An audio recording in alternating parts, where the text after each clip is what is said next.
In the history of commercial aviation, no company has ever built something as beautiful as the Lockheed Constellation and then simply stopped. Not retired from the market temporarily, not paused while they developed something better, stopped completely, permanently.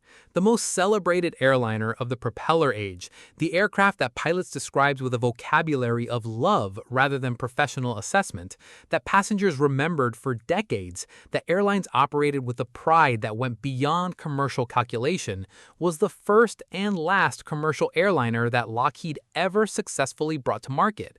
One extraordinary achievement, one complete withdrawal, and in between them, a story about engineering brilliance, commercial miscalculation, the merciless economics of aircraft manufacturing, and the specific cruelty of an industry that rewards excellence without guaranteeing survival.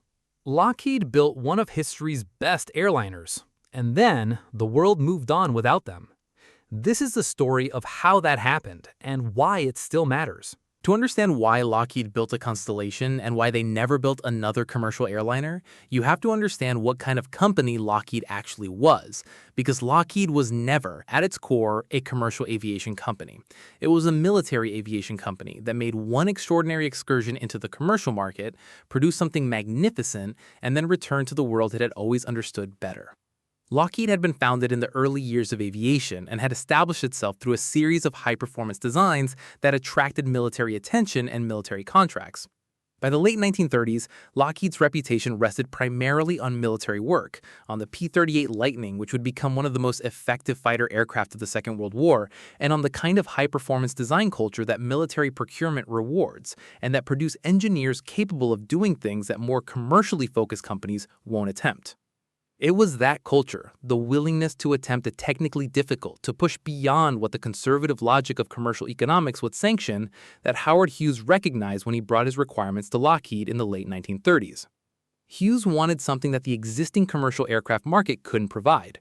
He wanted an aircraft capable of transcontinental nonstop service, carrying enough passengers to make the operation commercially viable, at speeds that would give TWA a competitive advantage over every rival operating on those routes. He wanted, in other words, something that didn't exist yet. And he went to Lockheed because Lockheed was the kind of company that built things that didn't exist yet. What Lockheed's engineers produced in response was the Constellation, an aircraft that exceeded Hughes's requirements in performance and transcended them in ambition. The design that emerged from Lockheed's Burbank facility was not merely a faster and more capable airliner than what was currently available.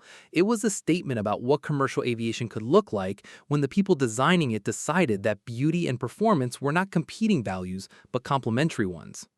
The distinctive triple tail, the feature that makes the Constellation identifiable from miles away, emerged from a practical constraint. The aircraft's required tail height for aerodynamic stability was greater than the clearance available in the hangars at the airports it would serve. 3 smaller vertical stabilizers achieved the necessary aerodynamic effect while fitting under the hangar doors. The solution to a practical problem produced the most recognizable silhouette in aviation history, which is, in retrospect, the kind of serendipity that only happens to companies willing to design at the edge of what's technically possible. The fuselage curve, the dolphin shape that gives the Constellation its profile unlike any other aircraft, was aerodynamic in its origin and aesthetic in its effect. A pressurized fuselage at the altitudes the Constellation would operate needed a specific cross-sectional shape, and the most efficient shape for that application happened to be the one that produced the most beautiful commercial aircraft ever built. Engineering and beauty arrived at the same answer from different directions, and the result was an aircraft that looked from the outside like it had been designed by someone who understood that the people who would fly on it and work on it and watch it from the ground deserved something worth looking at. The war took the Constellation before it could enter commercial service. The Army Air Forces recognized immediately what Lockheed had built and pressed it into service as a C-69 military transport, a decision that was strategically sensible and commercially frustrating for the airlines that had already ordered the aircraft. The military service gave the Constellation a wartime operational record and gave the pilots who flew it in military configuration an early familiarity with its capabilities that they carried back into commercial aviation when the war ended. When the Constellation finally entered commercial service after the war, it did so in a world that had been reshaped by 4 years of conflict in ways that created exactly the demand the aircraft was designed to meet. International air travel was expanding rapidly. The routes that had been served by flying boats and limited propeller transports were opening to aircraft capable of faster, higher, more comfortable operation. The Constellation was the most capable aircraft available for those routes, and the airlines that operated it, TWA, Pan American, KLM, Air France, and others, understood that they had something genuinely exceptional in their fleets. By the way, if you like stories like this, subscribing takes 2 seconds, and there's a lot more coming. The Constellation was different from every other commercial aircraft of its era in ways that pilots felt immediately and passengers felt gradually, and mechanics felt continuously, because the aircraft's character expressed itself differently to different people depending on what they were asking of it and what they were prepared to give in return. For pilots, the difference was apparent from the first flight and deepened with every subsequent hour in the cockpit. The Constellation was physically demanding to fly in the way that genuinely high-performance aircraft are physically demanding, not because it was poorly designed, but because it was capable enough that getting the most from it required giving the most to it. The 4 Wright duplex Cyclone radial engines that powered the aircraft were among the most powerful piston aircraft engines ever installed in a commercial transport, and managing them across a long transoceanic flight required the continuous attentive engagement of a flight crew that understood what it was working with. The supercharger system that allowed the engines to maintain power at high altitude was sophisticated and required specific management across the climb and cruise phases of each flight. The fuel system demanded monitoring and adjustment as consumption changed the aircraft's weight and center of gravity across a long sector. The cowl flaps that controlled engine cooling needed active management in response to changing power settings and outside air temperatures. The Constellation didn't manage itself. It was managed continuously, skillfully, by a crew whose expertise was visible in the quality of the results. What this demanded from pilots was exactly what it gave back. The Constellation rewarded complete engagement with complete responsiveness, an aircraft that communicated what it was doing through the controls, that told you what it needed through the instruments, and that responded with skilled inputs with a precision that less demanding aircraft simply couldn't match. Pilots who flew the Constellation describe a quality of feedback from the aircraft that they subsequently found nowhere else. The sense of being in continuous conversation with something that was responding to them specifically, that knew the difference between a skilled input and an uncertain one, and that rewarded the former with a grace that made the work feel like more than work. At altitude, in smooth air, the Constellation was capable of something that pilots consistently describe as transcendent and consistently struggle to articulate precisely. The 4 radials running at cruise power produce a sound that pilots and passengers both describe as musical, a chord specifically, rather than a noise. The aircraft held its altitude and heading with a steadiness that felt, in the best conditions, almost effortless. The cockpit windows provided a view of the sky above and the world below that the smaller windows of later jets would never replicate. And the combination of those elements, the sound, the steadiness, the view, the physical engagement of managing a complex aircraft at the edge of what propeller technology could achieve, produced an experience that the people who had it are still trying to adequately describe 60 years later. For passengers, the Constellation offered a quality of long-haul travel that was genuinely without precedent. The pressurization system maintained a comfortable cabin environment at the altitudes where the smoothest air was available, which meant that passengers who had previously endured the turbulence and noise of lower-altitude propeller travel found themselves crossing oceans in conditions that felt almost refined. The cabin was wider than most of what had come before. The service that TWA and Pan American and KLM offered aboard the Constellation was calibrated to match the aircraft's quality, because the airlines understood that they were operating something exceptional, and that the service should reflect that. Passengers who crossed the Atlantic on the Constellation in the early 1950s described the experience with the specific clarity that genuinely exceptional experiences produce. Not just that it was comfortable, or that it was fast, or that it was better than what they had experienced before, but that it felt in some way they find difficult to specify, like the proper way to cross an ocean, as though the distance and the altitude and the time in the air had found their appropriate form at last. For mechanics, the Constellation was a different proposition entirely. The Wright duplex Cyclone engines were among the most complex piston power plants ever maintained in commercial service, and keeping 4 of them in the condition required for airworthiness certification across a commercial operation was demanding work that required deep expertise and constant attention. The engines were capable of producing conditions, in specific failure modes, that required immediate and correct response from the flight crew to prevent escalation. Understanding those failure modes and understanding the maintenance practices that prevented them from occurring was the work of a career rather than a training program. Mechanics who mastered the Constellation's power plants, and there were many who did, who devoted careers to the specific knowledge that the aircraft required, described that mastery with a pride that is indistinguishable from the pride of the pilots who flew it. The aircraft demanded the best from everyone who worked with it, at every level of the operation, and in demanding it, it produced a standard of professional engagement that people who achieved it recognized as among the highest they ever reached. The human experience of the Constellation era has a quality that distinguishes it from the testimony about other aircraft, a quality of completeness, of having been present at something that was, in retrospect, clearly the peak of something rather than a point along a continuing curve. The pilots who flew the Constellation at the height of its commercial career were aware, with varying degrees of explicitness, that they were operating the finest propeller transport in the world. That awareness shaped how they talked about the aircraft, with a pride that was professional and personal simultaneously. The pride of people who understood the quality of what they were doing and who knew that the passengers behind them were trusting them with something that deserved to be taken seriously. Howard Hughes himself flew the Constellation regularly, not as a commercial passenger, but as a pilot, in the direct, physical, engaged way that his relationship with aviation always expressed itself. Hughes had commissioned the aircraft and he flew it with the specific satisfaction of someone who had articulated a vision, found the people capable of realizing it, and then gotten to inhabit the result. His relationship with the Constellation was complicated by the broader complications of his relationship with TWA, which was always tense and occasionally legally dramatic. But his feeling for the aircraft itself was unambiguous. He loved it in the way that people love things they have had a hand in creating, with a possessiveness and a pride that survived every other difficulty. The cabin crews who worked the Constellation's long international routes describe a working environment that was demanding in the ways that long-haul service is always demanding, and exceptional in the ways that working on an exceptional aircraft makes everything exceptional. The passengers they served were often making their first long international flight. The aircraft they were serving them on was the best in the world for the purpose. The combination produced a quality of engagement, from the crew, from the passengers, from the specific atmosphere of the cabin at altitude, that veterans of those routes describe with a nostalgia that is entirely specific to the Constellation, and not transferable to anything that came after it. The passengers themselves occupy a particular place in the Constellation's human story because they were often experiencing something they had no category for.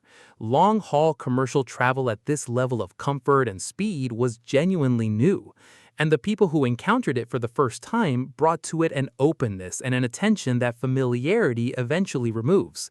They noticed the comfort because they had expected less. They noticed the smoothness because they had experienced rougher.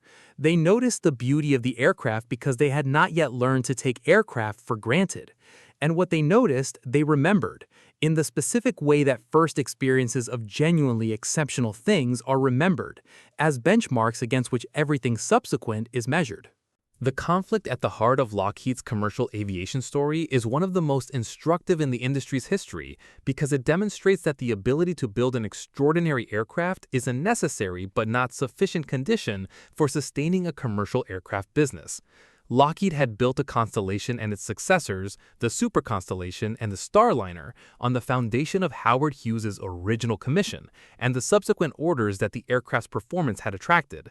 But the commercial aircraft business requires more than a great product. It requires the manufacturing scale to drive costs down as production volumes increase. It requires the service and support infrastructure to keep aircraft airworthy across decades of operation. It requires the financial reserves to sustain development programs through the years between commitment and first delivery. And it requires the ability to develop the next aircraft while the current one is still in production, to be perpetually investing in the future even while operating in the present. Boeing had all of these things, built over decades of military contracting that had given it manufacturing scale and financial resources that Lockheed's commercial operation couldn't match. Douglas had them too, built over 30 years of commercial aircraft production that had made it the dominant force in the airline market before the jet age. Lockheed, whose commercial experience was essentially confined to the Constellation family, entered the jet age without the foundation that its two main competitors had spent decades constructing. The L-188 Electra turboprop, Lockheed's attempt to participate in the transition period between piston and pure jet operations, encountered a serious structural problem in early service involving propeller and engine interactions that caused catastrophic in-flight failures. The problem was identified and corrected, and the Electra went on to serve reliably for decades afterward, particularly in its maritime patrol variant. But the accidents damaged Lockheed's commercial reputation at the moment when the company was trying to position itself for the jet age, and the reputational damage compounded the structural commercial disadvantages that were already present. The decision that Lockheed ultimately made, to exit the commercial airliner market and focus on military and government contracts, was not irrational. It was a recognition of commercial reality that the Constellation's beauty could not change. Building commercial aircraft at competitive costs required investments that Lockheed's commercial revenue couldn't sustain, and that its military contracts didn't require. The choice between pouring resources into a commercial market where Boeing and Douglas were structurally better positioned and focusing those resources on military programs where Lockheed's specific capabilities gave it genuine advantages was, in cold commercial terms, not a difficult one. But it meant that the Constellation, magnificent, beloved, the finest propeller transport ever built, was not the beginning of Lockheed's commercial aircraft dynasty. It was the entirety of it. The company that built the most beautiful airliner in history simply stopped building airliners and moved on to the kind of work it had always been most fundamentally suited for. Lockheed's legacy in commercial aviation is the legacy of a single perfect thing, and there is an argument that a single perfect thing, fully realized and honestly presented, is more valuable than a dynasty of competent successors. The Constellation is remembered not as one step in a continuing story, but as a complete story in itself, an aircraft that arrived, defined an era, produced an experience that nothing before or after it replicated, and then concluded with the particular finality of something that was not revised or improved into a different identity, but simply allowed to be what it was until it was no longer needed. The preserved examples that appear at air shows today draw crowds that no other propeller transport generates, because the Constellation is not just a historical artifact, it is an emotional one. It represents something that the people who look at it can feel, even if they never flew on it and never will. The sense of a specific quality of ambition and beauty that the industry has not found a way to reproduce. Lockheed's decision to leave commercial aviation left a gap that nobody filled in quite the same way. Boeing and Douglas built excellent aircraft that were faster, more efficient, more economical, and by every measurable standard, superior to the Constellation for the commercial purposes that airlines required. What they didn't build, and what nobody has built since, is an aircraft that makes people fall silent when it runs its engines at an airshow. That silence is the Constellation's legacy, and it belongs to Lockheed alone. We began with a question: how did Lockheed build one of history's best airliners and never make another? The answer has two parts, and they are inseparable from each other. The first part is that Lockheed was never primarily a commercial company. It was a military engineering organization that made one extraordinary excursion into the commercial world, driven by Howard Hughes's ambition and enabled by Lockheed's willingness to attempt things that more commercially cautious companies wouldn't attempt. That excursion produced a Constellation, and the Constellation was so completely realized, so fully an expression of everything Lockheed's engineering culture could achieve, that it left nothing undone. There was no obvious next step. There was no commercial Constellation successor waiting to be built. There was just the aircraft itself, complete and extraordinary, and in the context of what was coming, unrepeatable. The second part is that the world the Constellation was built for ended. Not gradually, not with sufficient warning to allow Lockheed to adapt, abruptly, completely, with the arrival of jet aircraft that made the propeller era obsolete faster than any propeller era manufacturer could have fully prepared for. Lockheed saw what was coming and made a rational choice to leave a commercial market that was being restructured around economics they couldn't match, and to return to military work where their specific capabilities gave them genuine advantages. The rational choice and the right choice and the heartbreaking choice were all the same choice, and Lockheed made it. What they left behind was the Constellation, which is, depending on how you measure these things, either too little to show for the ambition that produced it, or exactly enough. The pilot who flew it would say exactly enough, without hesitation, every time. By the way, if you like stories like this, subscribing takes 2 seconds, and there's a lot more coming.